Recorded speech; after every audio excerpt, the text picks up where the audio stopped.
10 बड़ी बातें हैं जो वो हम आपको दिखा रहे हैं। राज ठाकरे की प्रमुख 10 बातें। राज ठाकरे ने लगातार प्रेस कॉन्फ्रेंस करके महाराष्ट्र सरकार से सवाल पूछे। एक बार आपको फिर से सुनवाते देते हैं कि राज ठाकरे ने अपनी प्रेस कॉन्फ्रेंस में क्या कहा है। चांगलं नाही रे एवढं।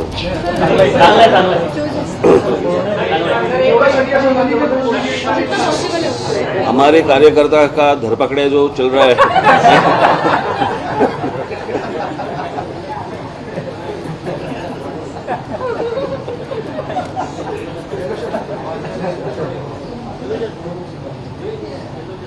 आज 4 तारीख है। 4 तारीख को हम लोगों ने मस्जिदों के ऊपर के जो लाउडस्पीकर है वो बंद करने के लिए सरकार को विनती की थी और 4 तारीख के बाद हम लोग अगर लाउडस्पीकर चलाए गए तो उसके सामने हम लोग हनुमान चालीसा इस महाराष्ट्र में देश में लोग चलाएंगे, लाउडस्पीकर के ऊपर चलाएंगे, ये हम लोगों ने कहा था।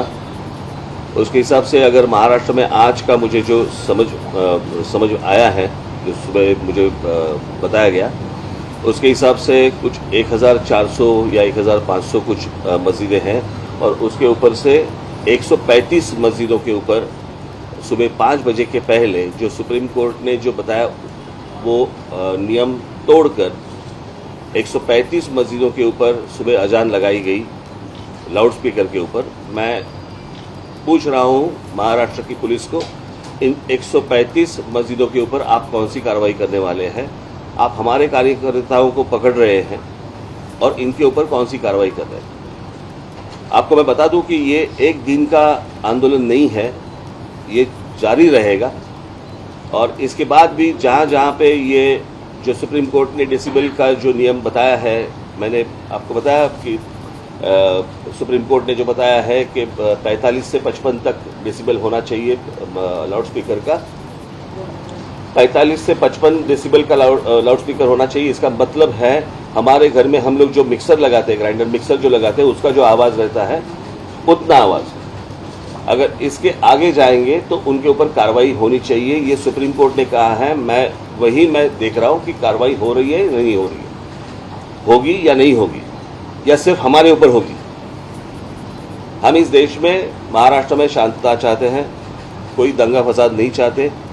हम सिर्फ चाहते हैं कि जैसे मस्जिदों के ऊपर है, अगर इलीगली अगर मंदिरों के ऊपर भी होगा वो भी निकालो आप। ये विषय सामाजिक है, ये धार्मिक विषय नहीं है, ये पहले समझ लो आप। और उसके हिसाब से मुझे लगता है किसी भी सरकार को इस देश में, किसी भी राज्य सरकार को या वहाँ की पुलिस को इस तरह की एक्शन उनको लेनी चाहिए। अगर आप सुप्रीम कोर्ट का अगर आप कंटेम्प्ट ऑफ कोर्ट कर रहे हो तो सुप्रीम कोर्ट इसके आगे क्या करने वाली है ये भी मुझे देखना है। कि एक बार फैसला सुना देती है आप, और फैसला सुनाने के बाद अगर नीचे जो सरकारें हैं वो उसका इम्प्लीमेंटेशन अगर नहीं कर रहे हैं तो फिर फायदा क्या है सुप्रीम कोर्ट का?